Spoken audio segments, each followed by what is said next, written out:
Okay, I had a request to produce a short information video about the 58 Baron compared to the B55 Baron that I put on YouTube earlier.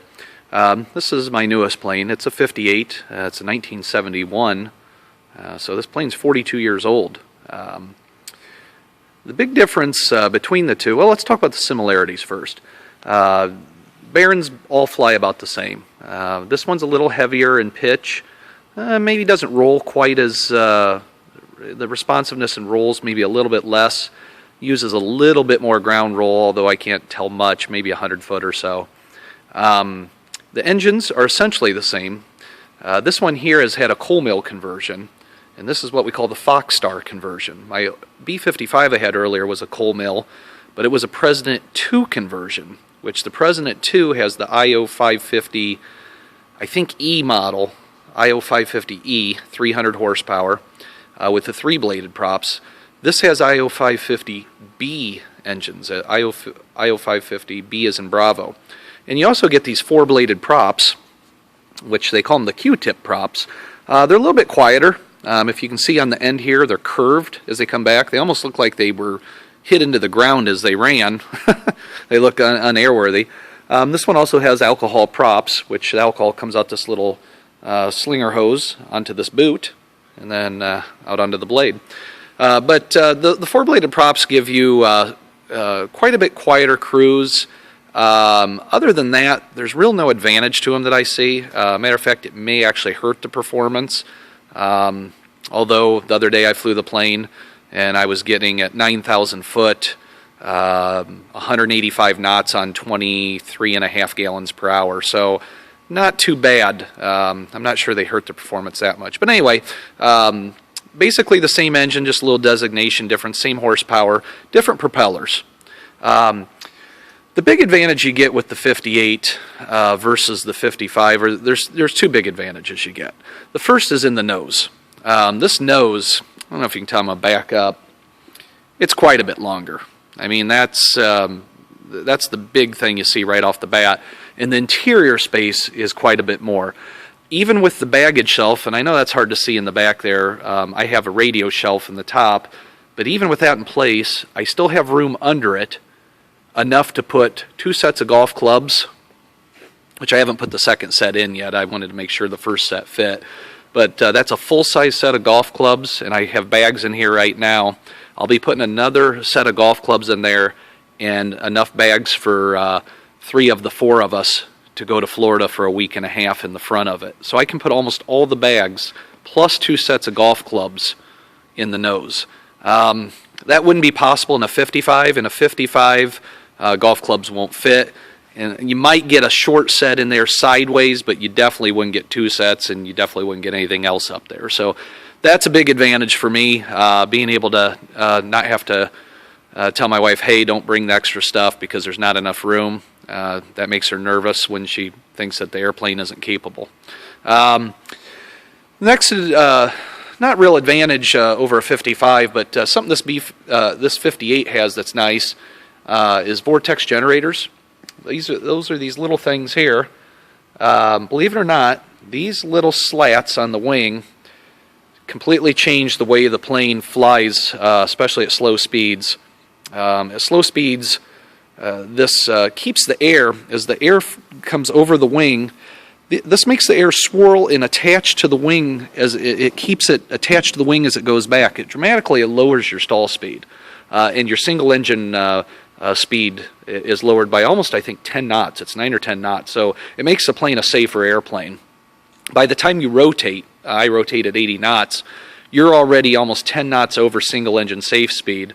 So they help dramatically. Very nice. Plane also has boots, which my 55 did. Boots are a nice feature. I'd rather have TKS de-icing on any airplane, but this one already had boots, so I'll keep them. The Foxstar also, on the 58, it comes standard with winglets. The winglets, again, I believe they're supposed to keep the wing vortices from rolling off the end of the wing, give it a little bit better handling characteristics. Some people love them. Some people think they look stupid. I like them. I think they look nice, but If you get the Foxstar conversion, you have to get the wingtips, whereas on the 55 it was an option.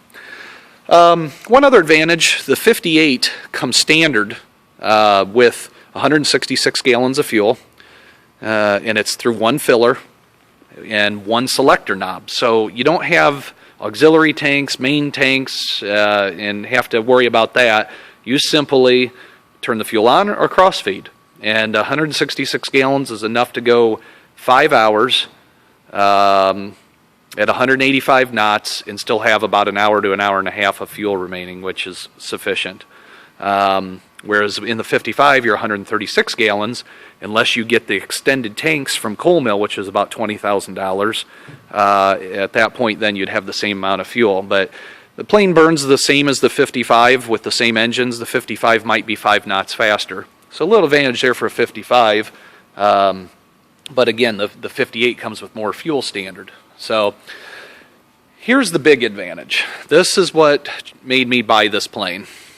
These doors right here. If you're older, you have bad knees, bad hips, kids, what have you, whatever, is so much nicer to have these doors. I didn't realize it until I tried them. And they are a huge, huge, huge, huge benefit. They open and close easily. I just can't say enough about the big doors. What's really nice is if you have a large item, you can load them through these doors and get it in there. These seats pop out in a matter of minutes. You could literally put a jet ski back here if you wanted to. The other nice option is, my wife again, I try to take care of her. She doesn't like to fly because, hey, she has to go to the bathroom. I like to go nonstop to Florida. It's anywhere from 4.5 to 5.5 hours nonstop. And, well, without a bathroom, you can't drink anything before you go. Well, if you don't drink anything, you stay at 10,000 foot for 5 hours, you're going to have a headache. You're not going to feel good. You're going to get more nervous. Here's the solution. Popped out the rear seat, installed this nice little Sentry porta potty. This is a great deal here. You just put a little, I'm going to put antifreeze actually in it so it doesn't freeze if we make stops somewhere. But sit on that, do your business, and you're good to go. You can drink your pop, coffee, be more comfortable, have a good time, and you don't worry about the flight as much. You don't have a headache when you're done flying. So that was a big deal. I'm actually going to build some brackets so that it'll attach permanently or be held securely. I'm going to build some fiberglass brackets, or I'm going to fiberglass some brackets too there to use the quick release pins to hold that in and out. So you simply pull the pins, take the bathroom with you when you're done, and you're good to go. So that is a great feature. You wouldn't be able to do this in a 55 as easily because the seating's all forward. It'd be hard to move around in the plane to get to the little potty chair. So again, huge benefit. Another nice thing is behind, the 55 has this also, but there's even room behind the rear seats for even more baggage. So what baggage isn't going to fit in the nose will easily fit back here. And since we can put a lot of baggage in the nose, we never have a CG problem, which you wouldn't likely have in a 55 either. But let me just show you how nice it is to have this club seating back here. Instead of crawling up the wing and having to push the seats forward, crawl back, get through the center seats to get to the rear seats, you have to crawl through all the seats and through the front door, only one door, or crawl through the little baggage door, which isn't real pleasant. You simply step on this step here and walk in. This here is a very comfortable seat. I'm on the co-pilot side looking back, and look at this leg room. I'm almost fully stretched out. Heck, you can put your feet up on the potty chair if you want. So for 4 people, you have one sitting here, one sitting there. They can recline their seat back, and this is a very comfortable ride. 2 in the back, 2 up front. You could also put 5 in here, side by side, and 1 in the back. Or you can pop the potty chair out and get 6 in, although I really think this is a 4 to 5 person airplane. Just like most 6-place planes. 6 is just too tight. It's just not comfortable. Another nice thing is, put the center rest down here so I can scoot over. You have this little table that folds out. This is a nice little feature if you're eating lunch. play cards, whatever. I'm going to scoot over. You can sit here with this table and eat your lunch. Again, just adds more comfort. I think it just instills more confidence in the passengers that they're in a more like an airliner than a little, what I call a clown plane. I kind of coined that term a while ago. Not saying a 55 is a clown plane by any means. It's a great plane, but it just gives a little more presence. The aircraft's just seems to be a little more solid. Stuff they can identify that they use every day. And this table folds out of the way real nice. So if you don't want the table, just stow it, and you're good to go. So it has a little holder for cups, stuff, or for pens and whatever also. You have some nice reading lights, which the 55 does also, and fresh air vents in the top here, which is kind of nice. So again, a lot of room back here, a lot of room. And then here's a view from sitting in the back. Again, plenty of legroom. Plenty of legroom. These seats will actually move back or forth too to give you more room. These center seats will. Right now I've got them closer together, and here's another benefit the 58 has over the 55. You have room between the front pilot seat and the center seats to even put more baggage. Now what I'm going to do, I'm not really going to put bags in here. One thing is you don't want to put a bag right there. That's your emergency crank for your gear, in case you'd have to put the gear down. But I'm going to put blankets and pillows here, and over here I'm going to put a cooler. So when we're traveling, they can reach back to the cooler, get out what they want, sandwiches, drinks, whatever. And if they're cold, they can grab a blanket, pillow. Another thing I did is I blocked the heat off, and I know you can't see it very well in this video, but there's a heat vent down there that comes in the floor. And what that's for is more if you go to a forward-facing seating configuration, so the center seats get better heat. But it limits your heat getting to the back. So what I did is I plugged that one up with foam, and all the heat now is coming out the floor down in this corner. And you wouldn't believe the volume of air that comes out there. Another thing I would suggest to anyone that has a Baron is to take your aircraft to C&D in Michigan. They build the C&D heater that replaces the original Janitrol heater. And they do a great job. He went through my ductwork and fixed it all. My ductwork was all split, and that was part of the reason I wasn't getting heat back here. But once I figured out they fixed that end, and then I plugged that center there, it'll be plenty of heat back here. I won't hear any more about being cold. So again, view from the center here, pretty cool. All right, crawl back out. So that's the real differences between the 55 and the 58. Again, easy in and out. You can load all your passengers in the rear. You can lock them in. Just shut the doors. They're nice and they're ready to go. You know the doors are secure. You've shut them. You don't have to worry about it. And then it's just you and whoever wants to ride up front. So again, if you're with a 55, you'd be grabbing this handle, telling people not to step on your flap, because it does say no step. I know that this is gripped. I don't step on them anyway.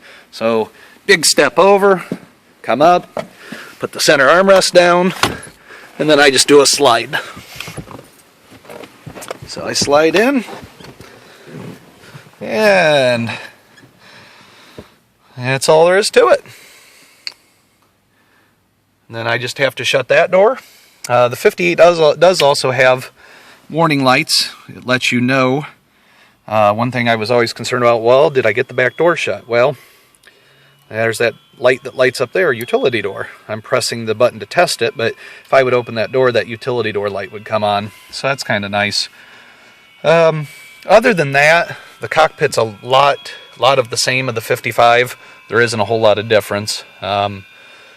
Very similar in that respect. So either plane's a great plane. The Colemill conversion is the only way I'd either have either of them. The 58 back in the 71 came stock with the IO 520 engines that were 285 horsepower, and I think they were limited, don't hold me to this, but I think that's limited to 5 minutes. The 550s are 300 horsepower, and they're you can run them continuously. Obviously being normally aspirated, go to 10,000 foot, you're only going to make 60% or so anyway. But it is nice to have engines that you can run hard. You don't worry about them. I run them lean a peak, so they run cool. And other than that, very similar airplanes, both good planes. I've owned 3 of the 55s, a 58P and now this 58. I think I like this one the best. The 58P is a great airplane too. I just didn't think that in the long run I would be happy with the maintenance. I only fly probably 40 hours a year. And 58P, by the time you add the insurance, having to go to school, being pressurized, turbo maintenance. Pressurization's not a lot of maintenance, but when it has a problem, it's a pain. Windshields costing anywhere from $10,000 to $15,000, just on and on and on. I thought, you know what, let's just stick to the dirt simple, normally aspirated, 185 knot machine that anyone can work on, and that led me here. So that's a recap of the 58 Baron. I hope that helps for those of you that might want to know a little more, the real story on them. Great airplane. I can't think of a better light twin, especially for family travel.